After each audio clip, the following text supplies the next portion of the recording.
you can't wait for inspiration. That's not. You have to just write and put the time in.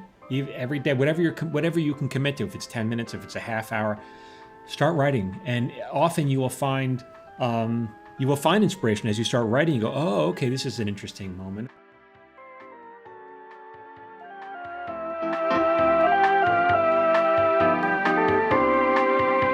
All right, everybody, welcome back. We're going to dive into Frequently Asked Questions episode today. We've gathered a bunch of questions.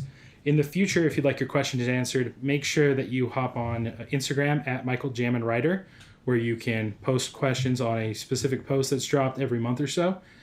We'll gather those questions, we'll consolidate them, and then we'll come up and answer the questions we haven't already answered in another podcast or on some of the social media, or questions that we think are asked so often that we probably should answer them again because apparently people are not listening. Would you agree with that?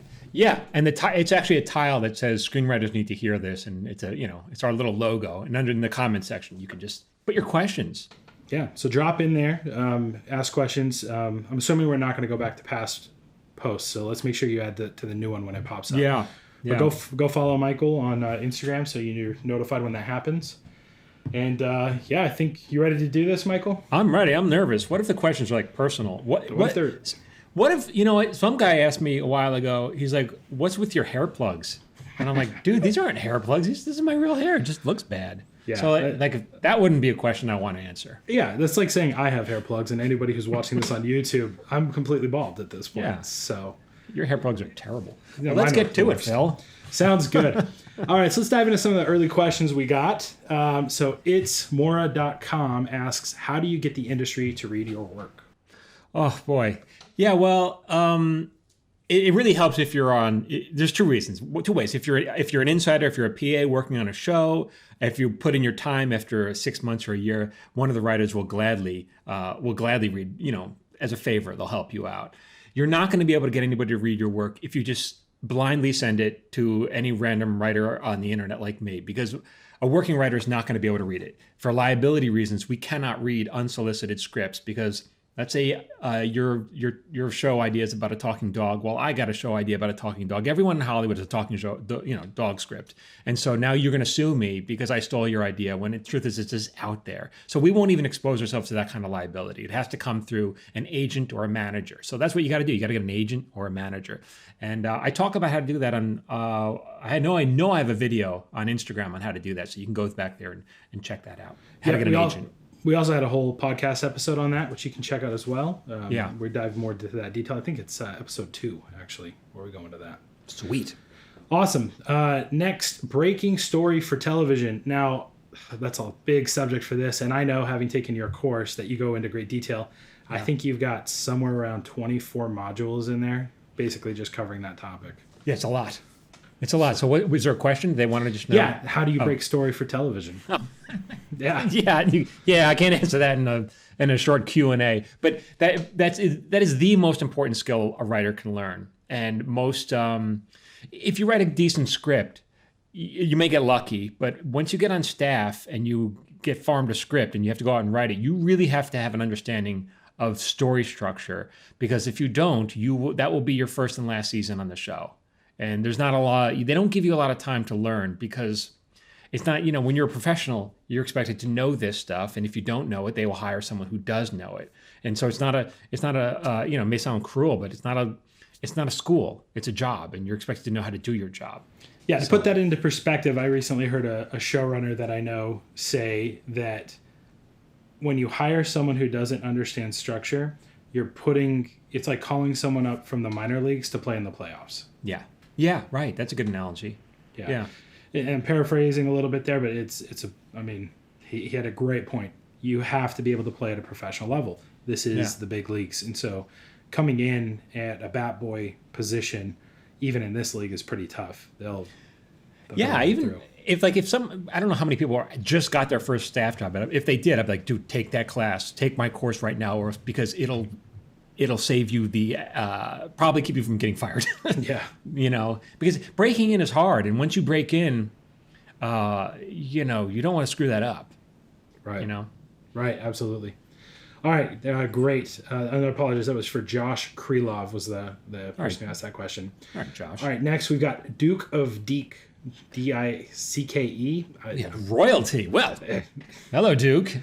Earl. Yeah, the Earl of Sandwich. When and when not to deviate in style, format, or showbiz process. Now, I think that question's kind of telling, right? I don't understand the question. Do you? Yeah, I do. So they're basically saying, when is it okay to deviate from kind of the standard format or style of a screenplay or the show business process, like the established process? Oh. And so if I'm going to answer that question from my perspective, I think that your course, again, makes it very clear. This is like Picasso when he's learning. Mm-hmm. At a young age, he was a master. And as he grew in his process and became like what we would do, probably equivalent? Is that a term? I don't know. You made it up. Sure. Yeah, we're going to get royalties every time equate. You say it. We will equate that to being a grandmaster. At that point, he started playing with form and style and shape. So I don't think we should be changing that stuff right now in terms of style and format, unless it makes it clearer to the reader what the intent is. You know, it's funny you mention that because I just happened to keep a quote on my screen from Picasso. And he said, learn the rules like a pro so you can break them like an artist. That's Picasso. And the point is, you can't, if you just start writing and you don't understand the rules and you're just writing and you break them, you're a hack. But if you understand the rules and you break them, you could be a master because you're going to compensate for the rules that you go, okay, I'm breaking this rule. How will I compensate for breaking that rule? And like you're saying, when you look at Picasso's old stuff as a kid, you go, this is a kid who understands. He understood light and texture and form. Like his early work as a child is really, really good. No, it shouldn't be a surprise. And it was only later he started breaking the rules. So Phil's right. Don't break the rules until you understand them. Yeah. Now the second part of this is show business process. Now that could be a little bit nebulous.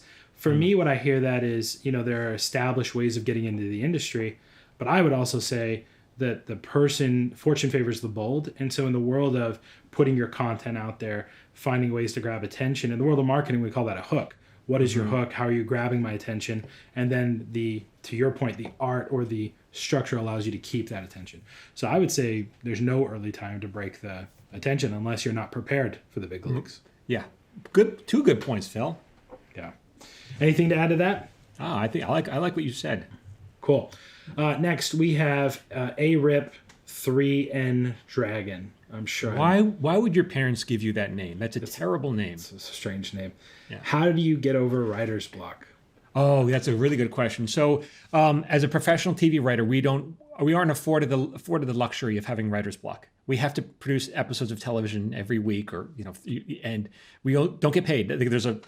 We have a deadline, and if you don't meet that deadline, you're fired because the studio or the network has to air these shows. Like, we don't get writer's block. You fall back on the process, and it all comes back to the basis. It all comes back to understanding story structure. And I even remember when I was on King of the Hill. I was on King of the Hill during 9/11, and those planes hit the building, and the whole country was mourning, and we had to come in the next day and write comedy. And none of us were in the mood to do that. And it felt almost sacrilegious, but we had to do it. That was our job. And so you fall back on the basics, on what you understand. And so, it's again, everything comes back to understanding story structure. So if you don't get writer's block. You may figure, okay, I don't know how to fix this problem, but it's not like you're like, oh, what do I write about? Mm-hmm. You go, okay, if I may have a problem here, it's an opportunity to fix that, but it's not like you're blocked and you're just pacing, Yeah. I was at lunch yesterday with a friend of mine, and he's got he just finished his master's in screenwriting, and he talked about when he was at UCLA, he sat down in his first writing class and he didn't do the homework assignment, and the professor just railed him like, how could you not do that? Why didn't you do your work? And he thought he was being cool, so he said, I had writer's block. And the teacher was livid and flipped out and basically wrote on the board that, and I'm going to paraphrase again because I don't remember exactly what the professor said, but something along the lines of that writer's block is the failure to get rid of your ego. Okay. Like, it's just ego. And so outside of form and not understanding what you're going to write, I think that it's a lot of fear of how are people going to judge me, or is this something that I'm doing? Am I doing my best work? Or what if this is all I have and I'll never have anything better? So I think it's a lot of neuroticism and ego that comes into play that would stop you from moving forward. Yeah. Don't worry about doing your best work. Just do work. Yeah. Do work. Yeah. Yeah. Work will work when nothing else works. Yeah. Right. Okay. So- Good question. right, and that was Buddha Quips. Oh, okay. Next, we've got Frank James Bailey. I learned how to write screenplays from books by Sid Field. Are there different formats, or is screenplay writing generally all the same? No, a drama is going to look different from a multi-camera comedy, which will look different from a single-camera comedy. This is how it's shot. Uh, yeah, and you could find all those. You can go on the internet and get sample scripts, and you could see, okay, the margins all look a little different, and that's fine. I wouldn't get too hung up on. Some shows are a little different. Like, The Big Bang was a multi-camera show, and that will look a little different from Friends. But it doesn't really matter. It's slight. The difference is slight. It's not. Don't get hung up on the margins because no one's going to get hired. No one's ever been hired because the margins are great, and no one's been ever missed out on a job because the margins weren't perfect. It's all about, do you understand story structure? Boy, I'm like a broken record. I just talk about story all the time because that's all that's important.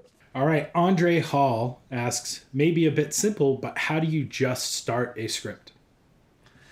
Well, you don't just start writing. You come up with, I go through all this in the course, but basically you have an idea, and the important part is knowing whether this idea has legs. There's enough meat on the bone to stretch whatever your idea is, and to turn it into either a half-hour television or a 90-minute movie or whatever it is. And that's the first process. Do I have an idea, and is it good enough to write? And then once you have your idea, what we do is we break it on the board. We have a whiteboard, we divide it into 3 acts, and then you start laying out the beats. And scene by scene, and on a sitcom, it could easily take a week to break a story correctly. And I go through again, I talk about how to do this in the course, because there's no point in starting writing if you don't understand what the story is. And then from there, we write an outline, and that could take another week. And then when the outline is finally done, you write the script. And again, for a half-hour television show, it could take a week or 2 weeks to write a script. So, And if you're doing this alone, if you're breaking the story alone, it's going to take longer. When I'm talking about breaking a story, I'm talking about a room full of professional writers taking a week to break a story. So if you're doing this alone, it's going to take longer. Yeah, I think one of the best pieces of advice you gave me early on when I was just sending you stuff to read, you said, give yourself a month to write this spec. Like, give yourself time. You know, you're not racing anybody. You have all the time in the world to do it and do it right. Yeah. Yeah. Yeah. Let's jump ahead to another question here that I think kind of goes along with this. This is from Mazzy Hart. She said, when do you know it's time to stop editing and finishing touches on the script and know when it's done and ready? Yeah, well, at some point you have to decide and move on. There's no point in polishing this thing until, over and over again, because the real growth in your craft occurs from writing the next script and the next script and the next script after that. And so don't worry about making this thing perfect. You have to let go. What I would recommend is let it go, and then maybe come back with fresh eyes a couple weeks later, and then read it with fresh eyes, and you'll be much more critical of your writing. You'll be like, oh, because you're looking at it as if you're a stranger. And then, so I would definitely leave that time for whatever script you're working on, then set it aside and get busy on your next script. And you just that's the only way to get better. Yeah, and I find you stop being so precious about your words if you give it time. Yeah. Right. Yeah, I think so too. It's not the last thing I'll ever write, that feeling that writers sometimes get. I know I definitely do. Yeah. All right, hopping back, RT San asks, how do you write for diverse characters within your story and give them diverse voices? Yeah, well, on a TV show, that's on a staff, that's more and more important nowadays. So they're definitely hiring more diversity. So you have that. If you are, in the room, so that it comes out in the writing. But if you're a white guy, you probably shouldn't be writing a character your main character about a gay black man, because you just, like, how do you do that? You can't do that authentically. So that's something to keep in mind. No. Yeah. I think there's a good note from this from Stephen King in his book On Writing. And something that really stood out to me is someone who grew up super conservative. My family's super conservative. And yet the things I write tend to be kind of taboo to the way I was raised. And he made this point. He said, your job is not to edit your characters when you're writing them. Your job is to be a vessel for your character. So what comes out on the page is not you, and you shouldn't be judging that because it's not you. It doesn't matter if that character wouldn't do what you would do. They aren't you. And I found that when I'm writing, you can get little bits of inspiration, what you might, in the more artistic side of this, call the muse speaks through you, or you're channeling that character. things will come through you that you would never think to say because you're in that flow state almost, and you're putting things out. But to your point, I think that we do have to be a little bit careful that we're not falling into cliche and we're not using stereotypes when we're writing diverse characters. Yeah. One thing that might be helpful on this too, as part of my scholarship through, my Robert Redford scholarship, I had the opportunity to sit down and do some of the workshops they do at the Sundance Labs. And one of the processes we would sit down for our writing exercises, and we would actually do like a bullet point bio for our characters. Basically, 5 minutes, just write out everything you can think of about that person. And then we would look at situations from our own lives, mine our lives for stories, and apply those to those characters. So one way of grounding your character and making them more realistic and entertaining to listen to is ask yourself a question like, what were 3 times I was lied to and didn't know it? What are 3 times that I did something wrong and felt bad? What are 3 times where I was sure about something and ended up being wrong? And then you pick the best one from each of those and you include those in your story as your character's voice. That seems to make a huge difference. And it makes it way more relatable too. Yeah. Those are good tips. Good tips. I like those. Cool. All right, next we've got TCS Big Head, working professionally with and without an agent. How big is your head? Well, it's hard to get work without an agent. It's hard to get an agent without work. So what you could always do, though, you don't need an agent to write, and you don't need, especially today, you don't need an agent to shoot your own, your own material. Like all you need is an iPhone and a $5 app to edit it. I mean, there's the barrier to entry to be creative has never been lower. It's never been more affordable. I mean, just 20, 30 years ago, you needed to have expensive video editing equipment and a camera. Like now you need your phone. So you can always put up work. And if your work becomes a big enough hit, either on YouTube or Facebook or wherever you're getting your audience, then people will find you. Hollywood will come to you. If you have something great with a big audience, Hollywood will find you. We've talked about that extensively as well throughout other episodes of the podcast and on your social media as well. Some examples of people who've done that. So make sure you're looking at that.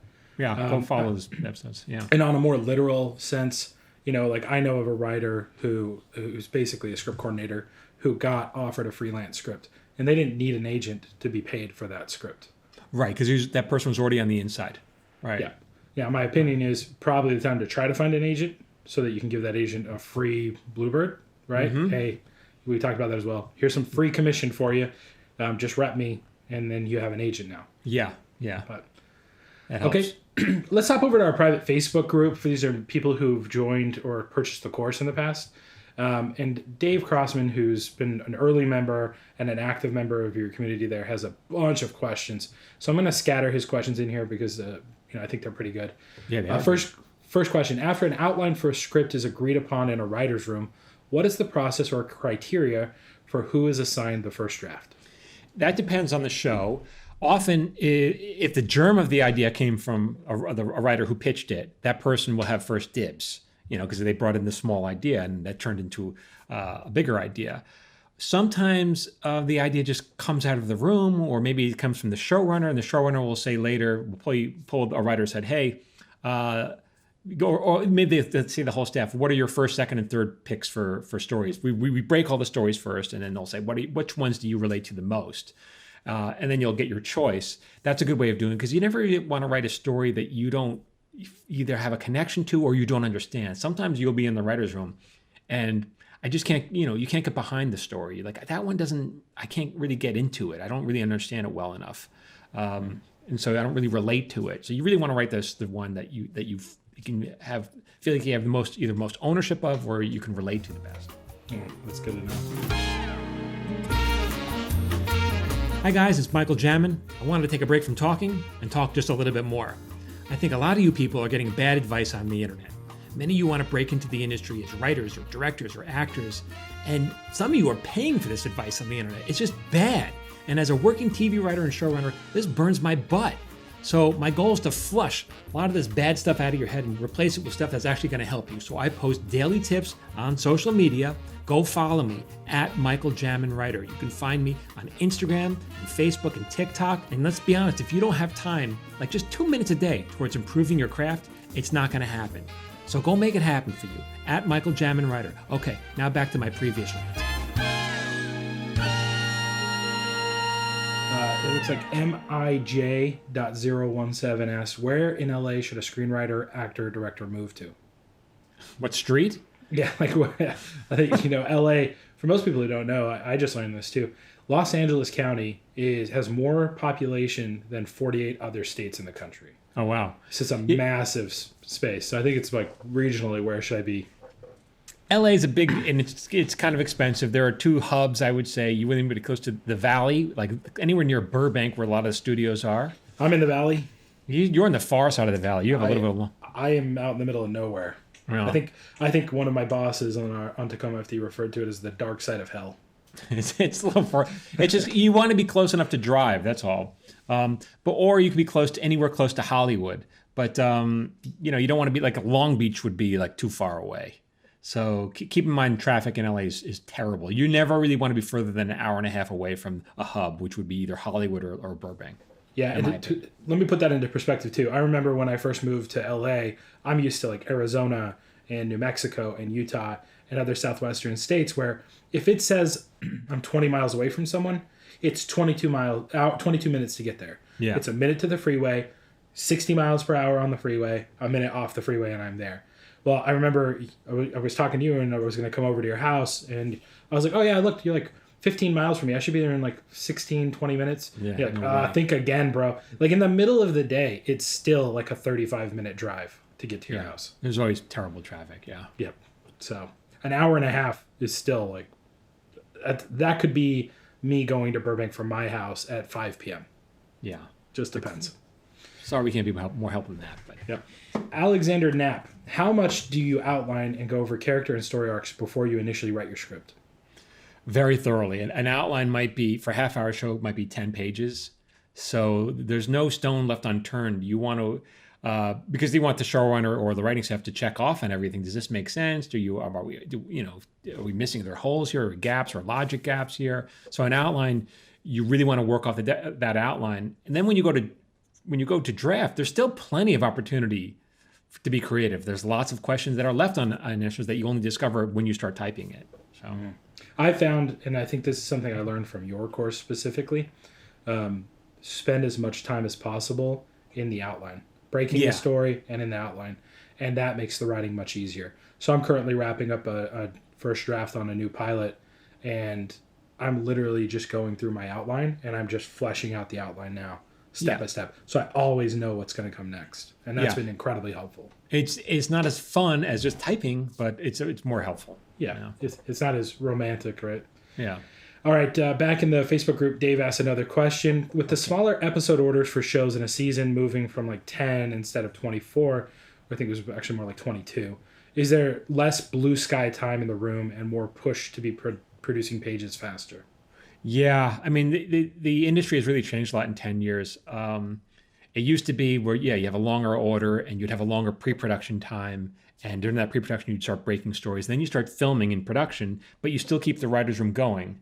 And you're working on the subsequent episodes. And so it's there's a lot of work to be done. But now the orders are shorter, the budgets are smaller, and the expectation I found is that writers often will just be around just for pre-production. The writer's rooms are just during their pre-production, during that 10-week time. Let's say you have 10 weeks to write 10 episodes. That's not enough time, guys. Like it really isn't. 10 weeks to make 10 episodes of TV, right? Is just not enough time. So you got to hit the ground running. This falls on the showrunner to know what he or she wants to, stories that they want to tell, and there's not a lot of time for just messing around. And once especially in a single camera show, once that 10 weeks up, we start shooting and the writer staff is gone. Maybe they'll keep on 1 or 2 writers just to do some rewriting. Often that's not the case though. So it's has its own challenges. In order to make that work, I think the studios and the networks know that it's a lot to ask, so they tend to give fewer notes because there's just not enough time to rewrite. You have to put the show up. So that's interesting. It's good to know. All right, going back to some, I think this is kind of a note with some of our other questions, but hey, Roystitis, wow, that's a hey Roystitis 12. I apologize, I butchered 12 because there's 11 others. There are 11 other with that name. How do you know when your script is good enough to potentially sell? And I think that's kind of piggybacking off of how do you know when it's done? Yeah. Right. I had a writing teacher. He used to say, "Well, you throw it out the window, and if someone picks it up, and you're hired. You could drive down to Hollywood, you throw it out the window." And he was being glib or flip, but there's some truth to that. Like people often say, "Well, how do I get into the right hands?" And the point is, if you get into any hands, your script should be so good that it doesn't matter whose hands you put it in. They'll read it and they go, "Man, this is great." So, how do you know when it's you show it to someone? Show it to someone. Even if they're not in the business, I know I'm jumping around here, but even if they're not in the business, you ask them, did you enjoy reading this? And they might say, well, I don't know how to read a script. No, that's not the question. The question is, do you want to turn the page? Do you want to find out what happens next?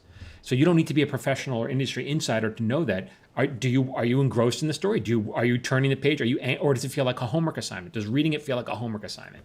And so when you share it with someone, a friend, a loved one, family member, whatever, ask them that. And your mom's not going to tell you the truth. Find someone who'll tell you the truth. Are you enjoying reading this? And they're like I said, you can say, well, I don't really know. No, are you enjoying reading it? Yeah, I think on that note, to compare that to the business world, a guy named Tim Ferriss wrote a New York Times bestseller called The 4-Hour Work Week. And he says if you have a business idea you want to sell, friends and family plan is the worst place to go try to pitch your idea because they all want to support you and say, oh, yeah, of course, I would definitely buy that. And his response was always, all right, great, give me your credit card. And then you'll see who actually wants to buy it. So in this case, obviously, your mom or friends can't tell you, am I willing to, they're not going to offer you mid-six figures for a script. But to your point, they are the end customer. They're the one you're selling. They're selling their time for your entertainment. And if they're willing to read it, they're probably going to be even more interested in watching it. Yeah. All right, Catherine McGuire. How to get through the days when you are feeling unmotivated and going through a writing stump. And I know we talked about that more previously. We don't, again, I don't want to repeat myself, but you can't wait for inspiration.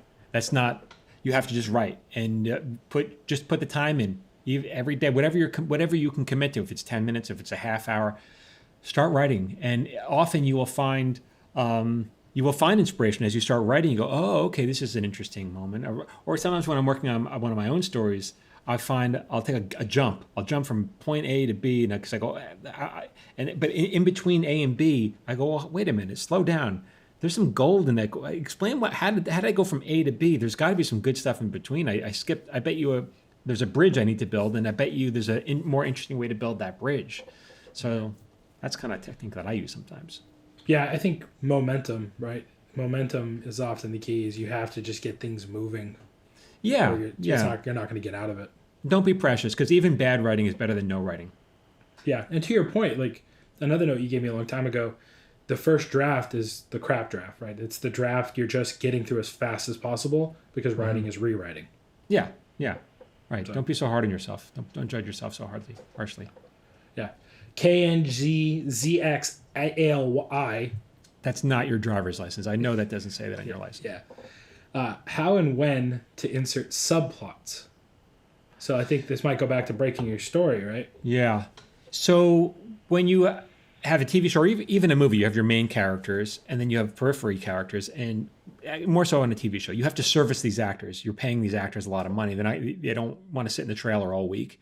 And the audience wants to see these actors do stuff every week. And the studio is paying these actors, so the studio wants them to do stuff. So first you have to break your A story, what we call it, the main story. And then you figure, okay, that the main story involves 2 or 3 characters. What about these other 2 or 3 that are just sitting around? Now you have to come up with storylines for them. But first you do the main story, the A story. Right. It's a great note. All right, back to Dave in the writers group. I've heard the rumor that getting your second staffing position is harder than getting your first. Is there any merit to the rumor? And if so, what are the factors that cause getting your second job harder? I'm surprised that he heard that, because I don't think that's true at all. I think your first break is the hardest one. And then your second break, let's say the show gets canceled. Or if you get fired, well, then everything's going to be hard. But if the show gets canceled, it's like you could find another job. Now you have a little experience. You may get another job. You just won't get a bump. You won't get a title bump. You won't get a raise, but that's okay because you're saying, okay, now that I have 1 year of experience, but I'm still willing to work at the same rate as 0 years of experience.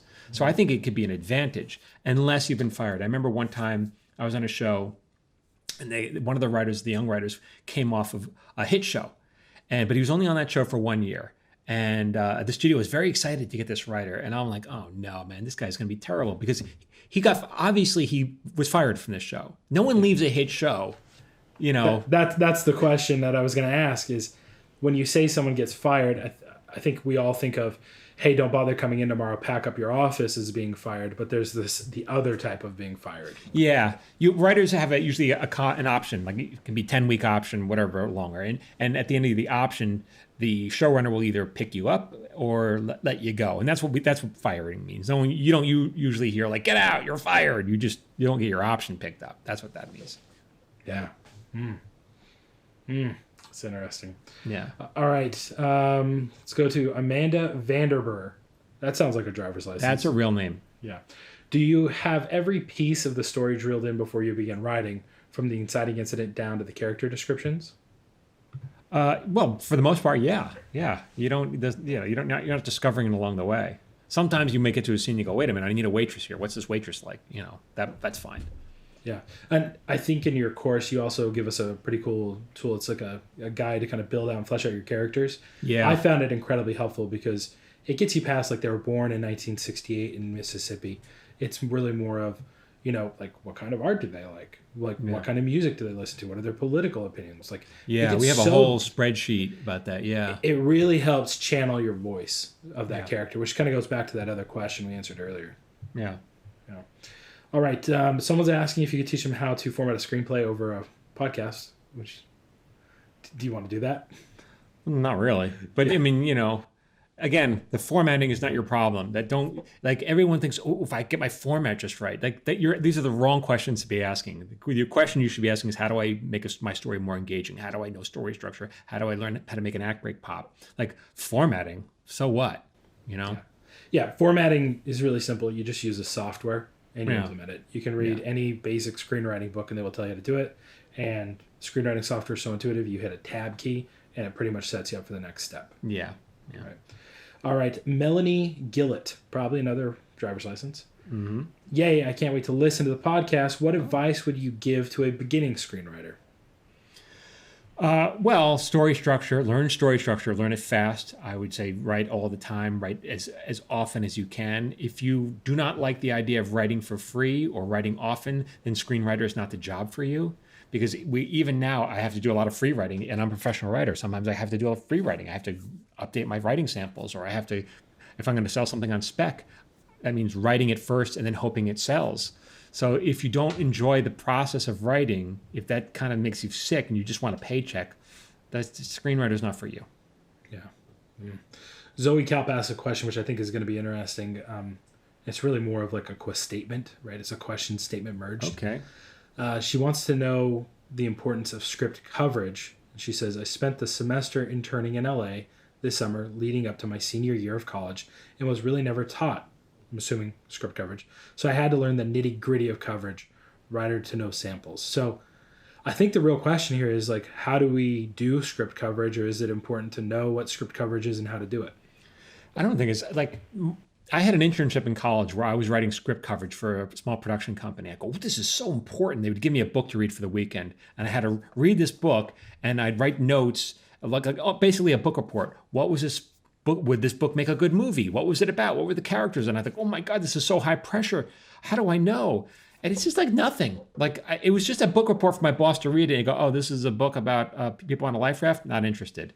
Or if I give it a glowing review, it's not like they're going to shoot the thing tomorrow. There's always going to be a million people above me having to make a decision. It's just a way of like summarizing a book in a paragraph, or a property or a script in a paragraph, so that someone higher than you doesn't actually have to read the whole thing if they don't want to. So it's a book report. Yeah, and I think this is another way of breaking in we haven't talked about. And I do know people who have broken in by being readers for executives, agents, and other people. So you're in there, you're networking and working with these people, and if you can do a good job and bust your butt, it kind of earns you some goodwill because you're saving them so much time sorting through stuff they would want to pass on anyway. Yeah. Yeah. And like 99.9% of scripts that get passed on. So it's not like there's a high pressure job. It's just, making it contacts like you're saying. But if you can find that gem in that stack for them, that could be a huge payday for them. And I think that's where the value can come to prove yourself. But it's like, my thought on that is it is a distraction from doing the thing that we should be doing, which is writing.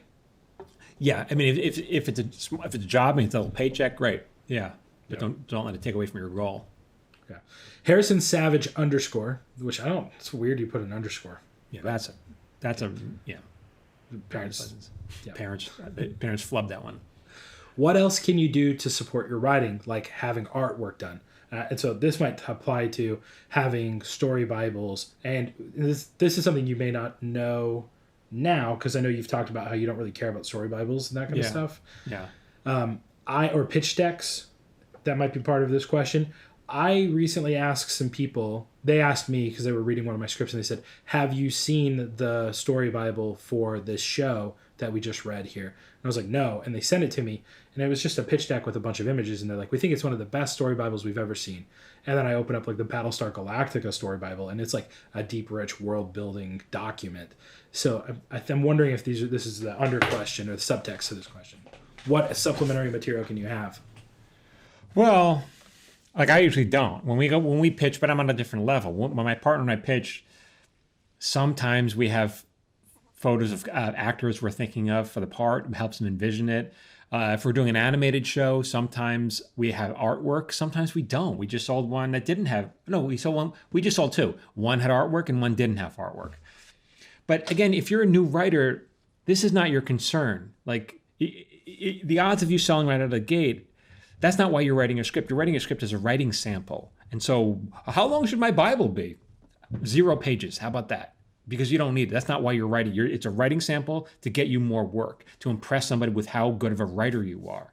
So I hope that helps. That's like, get this notion out of your hand that someone's going to pluck you out and say, this script and this Bible and this thing, you're hired. Like, that just doesn't work that way.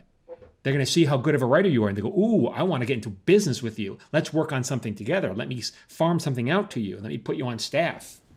Yeah, and I do know there was an executive producer who was in the reality world, and she was trying to transition into story. So she used some of her contacts, and she was able to get in, and the network was interested. And at that point, they asked for a Bible. They wanted to see what the series would be. So It seems like, again, if that's something they want, they're going to ask you for it. Yeah, and and you could say, oh, sure, can you give me an example of a Bible that you liked? And then they'll give you that, and you could just work off that as a document to help you, come up, because everyone's going to they'll have a different idea of what they want to see. So at that point, you can tailor it. I've heard that for treatments, because I think treatments are something that are asked for, and it's additional writing that's not covered by the WGA, and that's the exact question. Do you have an example of a treatment that you'd like, so I can match it? This is half the time you don't even get them. They don't even send it to you. Oh. This is busy work. It's busy work, yeah. All right. Beep Beep Cactus says, I have a dramatic writing class for my senior year of high school, and we're writing a full feature-length screenplay. What are just some beginner tips or common mistakes? We've talked a lot about beginner tips, and it's really, you need to know story and structure. Yeah. But what are some mistakes that you see beginning writers make? Obviously not understanding story structure, or starting the story too late. And what does that mean? I go into that in the course in great detail. Not having high enough stakes, not understanding what the story is really about. A lot of times writers, I see this happen a lot, especially in high school level writers, because I remember as a high school student doing this myself. I'd write lines and dialogue that I liked that, okay, it doesn't fit perfectly in the story, but I like it and I want it in there. And like, man, you are failing your job as a writer. Your job as a writer is to entertain your audience or your reader. And the minute you stop entertaining them, they will find something else to do. They'll pick up a magazine, they'll get on Instagram, they'll do whatever. So if you are not providing them with that entertainment, if it's just for you, forget it. It has to be for your audience. You're writing for them. Yeah, great point. So back into your Instagram with some of the newer questions in here, and it's really interesting. A lot of the questions that people are asking are really things that you've covered in your screenwriting course, and I think they're hard to ask because this is like asking someone to explain nuclear physics to you in 30 seconds. Yeah, right.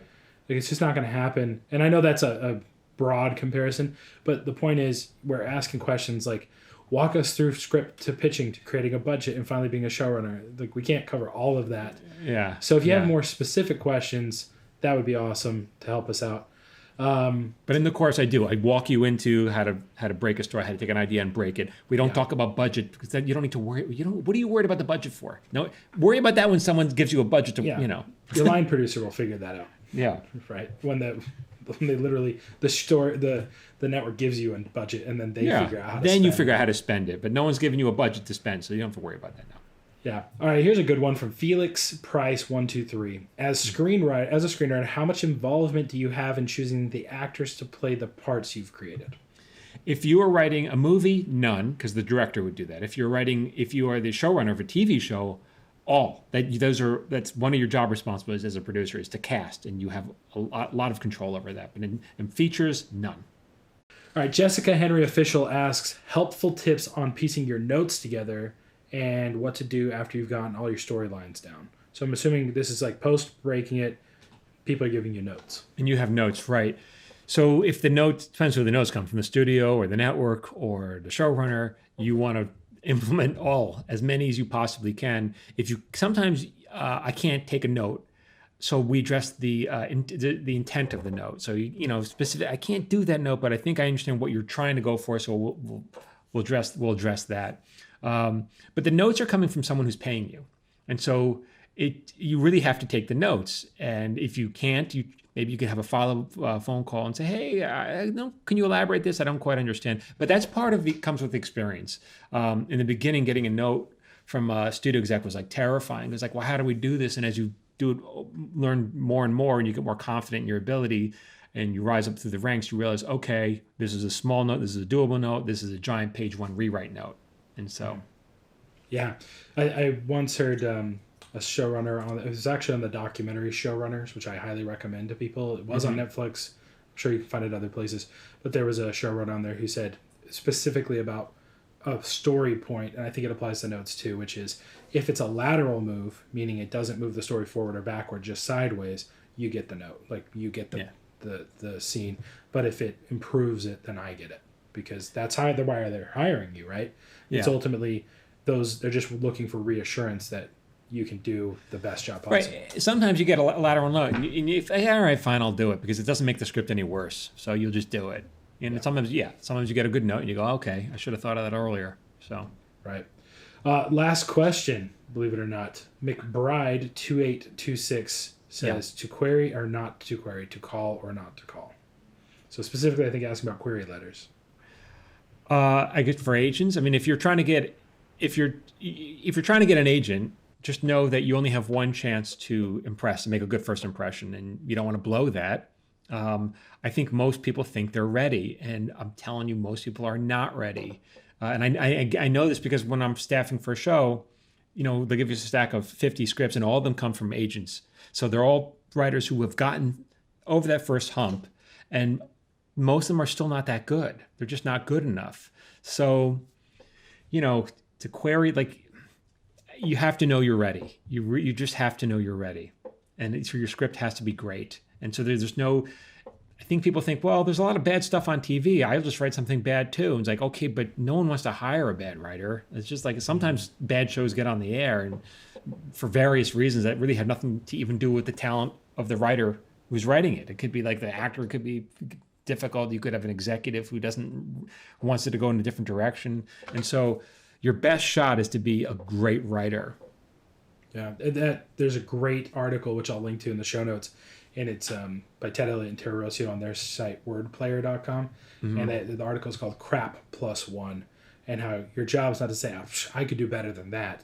It's not one better than the crap. Yeah. It's being exponentially better. Yeah, right. And that's the note of everything I've seen you put out in your course, on your social media, here in this podcast. It's be as good of a writer as you can, that they can't ignore you when they have your script in their hands. Yeah. And you will get work. Right. You'll get work because it's in their interest. It's in their best interest to hire you because they need someone like you. Yeah. Awesome. Well, that's all our questions today, Michael. Whew, we got a lot of questions. Good. Thank you for sending them in. We'll do this. We'll try to do this, every month or so. A long question and answer. Sounds great. Again, I would encourage anybody who has any additional questions, go to Michael's Instagram, post that content there. When the next time you see that tile pop up with the logo for the podcast, at Michael Jamin Writer, that's where you find it. Yep. And then if you want some more detail into those more complex questions we talked about, I would encourage you to go take the course. I'm the one who begged Michael to build that for years and years and years. He did it for me. It was self-serving. I'm very grateful we have it, and you will be too. Yeah. All right, everyone. Thank you.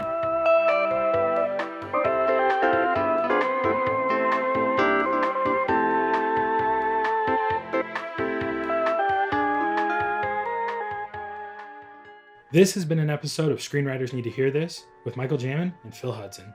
If you'd like to support this podcast, please consider subscribing, leaving a review, and sharing this podcast with someone who needs to hear today's subject. If you're looking to support yourself, I'd encourage you to consider investing in Michael's screenwriting course at michaeljamin.com/course. I've known Michael for over a decade, and in the past 7 years, I've begged him to put something together. During the global COVID-19 pandemic, Michael had time, and I have to say, I wish I'd had this course 10 years ago. As someone who's personally invested in most online courses, earned a bachelor's degree, and actively studied screenwriting for over a decade, this course has been more valuable to me than most of the effort I've put in because it focuses on something no one else teaches: story. In his course, Michael pulls back the curtain and shows you exactly what the pros do in a writer's room, and that knowledge has made all the difference for me, and I know it will for you too. You can find more information at michaeljamin.com/course. For free daily screenwriting tips, follow Michael on Instagram, Facebook, and TikTok at Michael Jamin Writer. You can follow me on Instagram, Facebook, and TikTok at Phil A. Hudson. This episode was produced by Phil Hudson and edited by Dallas Crane. Until next time, keep writing.